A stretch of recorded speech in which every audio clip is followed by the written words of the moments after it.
Shalom, selamat pagi, salam sejahtera buat kita semua. Bersyukur kepada Tuhan buat setiap anugerah Tuhan yang dilimpahkan dalam setiap kehidupan kita.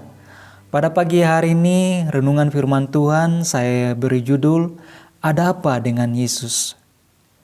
Adapun firman Tuhan terambil dari Injil Markus pasal yang kedua, ayat yang kedua. Maka datanglah orang-orang berkerumun sehingga tidak ada lagi tempat, bahkan di muka pintu pun tidak, sementara ia memberitakan firman kepada mereka. Saudara, dari bacaan kita ini kembali kita menjumpai keterangan yang dijelaskan oleh Alkitab bahwa di mana Yesus berada selalu dikerumuni oleh banyak orang. Hal ini menunjukkan bahwa Yesus memiliki daya tarik tersendiri sehingga kehadirannya selalu dinanti. Nah, yang menjadi pertanyaannya, mengapa Yesus bisa menjadi sepopuler itu? Atau mengapa Yesus bisa menjadi idola bagi banyak orang?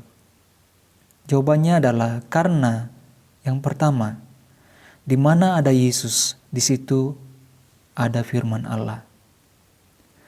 Saudara, tidak dapat dipungkiri bahwa kekuatan firman sangat dahsyat.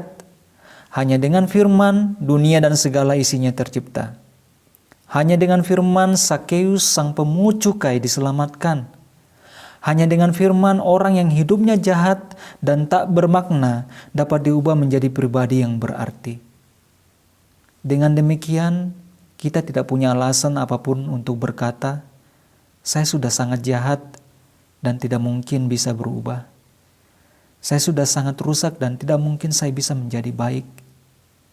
Sekali lagi saya mau katakan bahwa firman Allah dapat merubah seluruh kehidupanmu.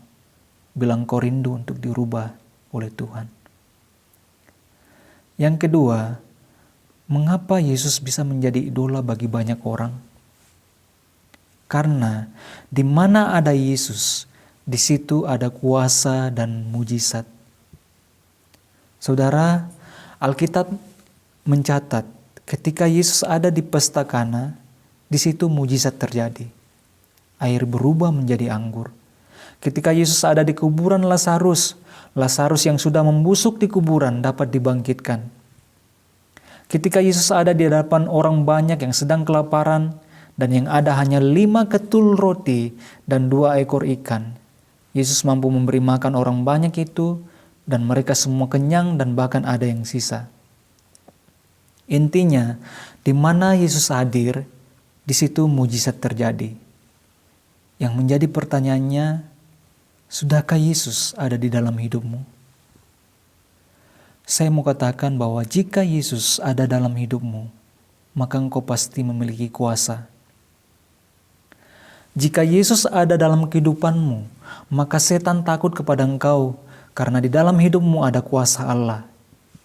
Jika Yesus ada dalam hidupmu, pasti engkau selalu mengalami mujizat dari Tuhan. Jika Yesus ada dalam sedihmu, maka pasti engkau akan berhasil. Jika Yesus ada dalam keluarga dan rumah tanggamu, maka mujizat pasti terjadi, karena di mana ada Yesus, di situ mujizat terjadi. Yang ketiga, mengapa Yesus bisa menjadi idola bagi banyak orang? Karena di mana ada Yesus, di situ ada pengampunan dosa. Saudara, salah satu alasan terpenting bagi orang percaya untuk bersyukur kepada Tuhan, meskipun situasi kehidupan fisik tidak memungkinkan, adalah karena Yesus telah mengampuni dosa dan pelanggaran mereka. Hal ini didasarkan atas sebuah argumentasi yang sangat sederhana, bahwa untuk apa saudara memiliki seisi dunia ini, tetapi saudara kehilangan nyawa akibat saudara tidak menerima pengampunan dari Tuhan. Bukan berarti kita tidak boleh memiliki apapun dalam dunia ini. Tetapi maksudnya adalah dasar utama kita bersyukur bukan semata-mata karena hal-hal lahiriah tersebut. Karena hal-hal tersebut kualitasnya bersifat sementara. Sedangkan pengampunan dosa yang kita terima membawa dampak kekekalan bagi kita. Itu sebabnya apapun dan sebesar apapun dosa yang telah saudara lakukan, Tuhan Yesus sanggup mengampuni, asalkan engkau datang dengan segenap hati meminta pengampunan daripadanya. Yesus membenci dosa yang kita perbuat, tetapi Dia sangat mengasihi hidup kita. Dia tidak rela kita dihukum dalam api neraka yang kekal, tetapi Dia rindu agar kita bersamanya dalam kerajaan Bapa di sorga. Karena itu terimalah pengampunan darinya, dan hargailah pengampunan yang Tuhan telah berikan kepada kita. Kiranya renungan firman Tuhan ini boleh menjadi berkat buat kita semua. Tuhan Yesus memberkati. Mari kita berdoa. Bapa yang bertata dalam kerajaan surga, kami mengucap syukur buat waktu yang Kau berikan untuk kami boleh mendengarkan sebagian kecil dari firman Tuhan, yang mengingatkan kami bahwa betapa beruntungnya kami memiliki Engkau dalam kehidupan kami. Kami boleh diubahkan, kami diberi kuasa dan mujizat. Bahkan lebih daripada itu, dosa-dosa dan pelanggaran kami telah diampuni. Karena itu pada saat ini kami mau senantiasa menjadikan Engkau Tuhan dalam kehidupan kami. Terima kasih Tuhan Yesus. Berkati umat-Mu dimanapun berada saat ini.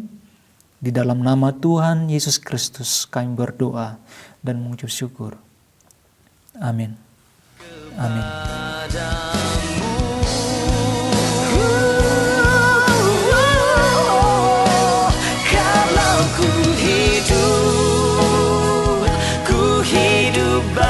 Bagimu hatiku tetap menyembahmu, dunia tak bisa